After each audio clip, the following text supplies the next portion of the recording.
Breaking news. If you're an Irish citizen, your nationality and your passport may be at risk. Oh no! If you want to protect your Irish citizenship, you must act now. What do I have to do? Stick around and you'll find out. Welcome to YouTooSpain. Let's dance.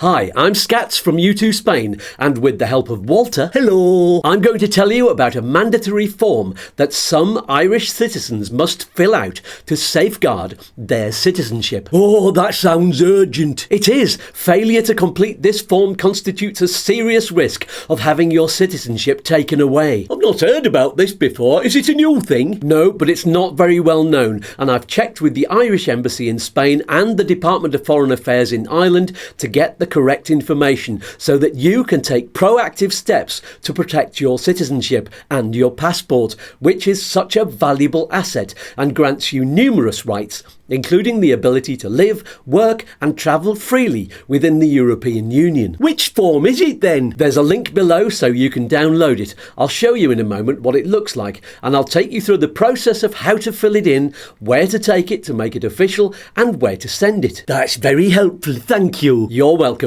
That's what I'm here for. Now, you said before that some Irish citizens need to fill in the form, so it's not everyone then? No, but it would be very helpful if all Irish citizens knew about it, so they can tell the ones that need to fill in the form. Excellent idea. So which ones need to fill in the form? It's people like you and me, Walter, because we are what's called naturalised Irish citizens. You'd better tell the viewers what that is in case they don't know. Good plan. A naturalised citizen is someone who wasn't born in Ireland and doesn't have Irish parents or grandparents, but they did live in Ireland for long enough to claim Irish citizenship. That's me! Me too. So once I went through the naturalisation process and got my certificate and passport, I was officially an Irish citizen. And then you had to fill in this form? Not quite. There's another important factor to consider. Oh, it depends. Exactly. The form is called Declaration of Intention to Retain Irish Citizenship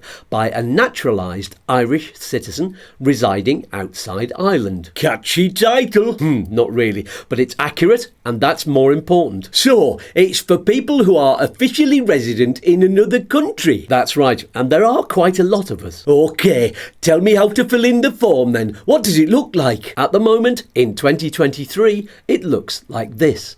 But it's important to make sure you fill in the up-to-date version. Last year's form was slightly different, and it says on the Irish Department of Foreign Affairs website that if you send in the wrong version of the form, you'll get it sent back to you. So I should download a new one each time, rather than saving the form to my computer and printing it out each year. Exactly, that's what I did this year, but fortunately I reread the information on the website before filling it in, which saved me some time and money. Money? Does it cost you to do this? Yes, I'll come to that in a minute, but let's go through the form first. Okay, it says here, Form CTZ2. Correct. The first 4 pages are the notes to help you fill it in. So here's page 5 where you need to start writing. Section 1, Declaration. Yes, as you can see, this is for the declarant. That's you. And it says you must use block capitals to fill in the form, except for the signatures, of course. I always do that wrong and have to start again. Me too. And it says you must fill in your details in the presence of a witness, who is either a notary public, commissioner for oaths, solicitor, or a peace commissioner, and authorised to take and receive statutory declarations. Ah, that's why it costs money then. Yes, and the cost will depend. It depends on just who you get to witness the form. Just one other note here, make sure the date on this page matches the one that the witness puts in their section later on. I'll remind you in a minute. Okay. So, you write your name in capitals here, sign here, and put the date here. Then put your current address here. Easy peasy. Right, next page. Section 2, Witness Details. Let's assume your witness is a notary. If you're in Spain, like us, there's always a notary nearby. They'll need to put their name in capitals here, their title here, which in our case would be notary, and your name here. Next page. Section 2A, how the witness knows the declarant. There are 3 options here, so you'll need to tick whichever one of these 2A boxes is relevant to you. If the notary knows you personally, then tick 2A.1. Or if you were identified to them by someone they know personally, they tick 2A.2.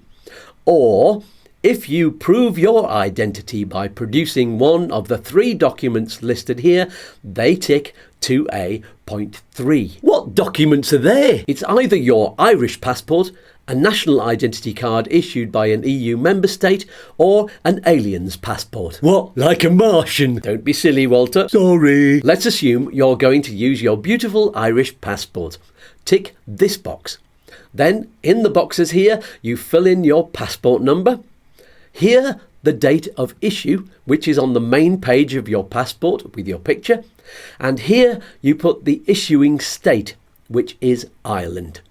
Next page, section 2B, witness details. Yes, this is also for the notary to fill in. In this box, they put the village, town or city where the notary office is, then the date here. That's the one that must match the one on page 5. Then they sign here and put their name in capitals here. The address of the notary's office here. The official phone number here.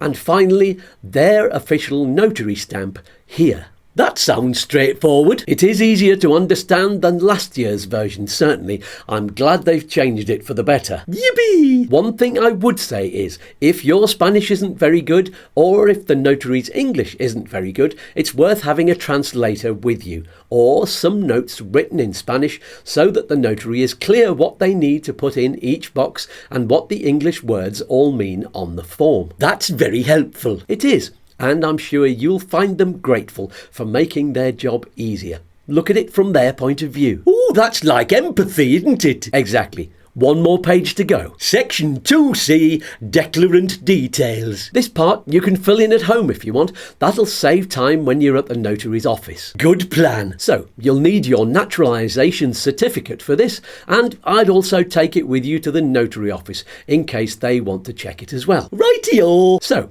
your name as it appears on your certificate goes here. Your date of birth goes here. Your certificate number goes here.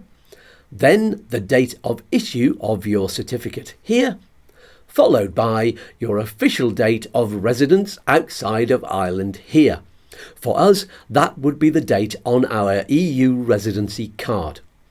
Then here you put the date you last filled in one of these forms, if it's not your first time. So I should keep a note of that whenever I fill in the form. Yes, indeed. I forgot to do that the first time, so the second time I had to ask the notary to find their previous copy. Oh dear. Finally then, there's a box here for your email address and one for your phone number here. Make sure you put the country code on there as well, which of course is 0034 for Spain. Is that it then? That's it for filling in the form. Where do I send it to? First of all, scan it into your computer and keep the file safe. And make sure to keep the paper copy. Always keep a copy. Yes. Then you email the scanned document to the address in the notes section of the form, which on this year's form is Citizenship Declarations at justice.ie. Last year, I had to post it by snail mail, so that's all changed for the better. Better for the trees. It is. What happens if I don't do a declaration every year? Well, that's a very good question, to which I don't yet have a definitive answer. But let me read to you a short version of what it says in the notes to this form. And this is also on the DFA's website.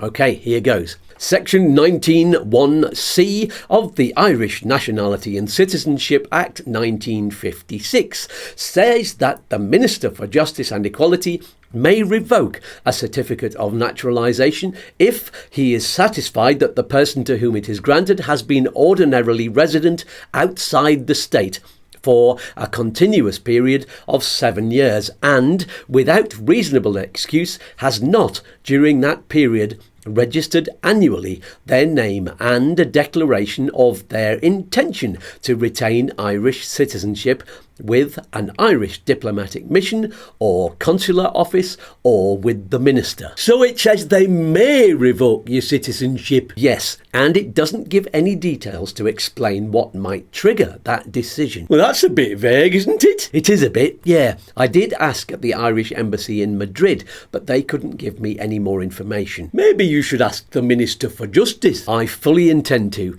If you're watching, Minister, get in touch, please. It would be a privilege to have you on the live show one Saturday to talk about this and anything else to do with Irish citizenship.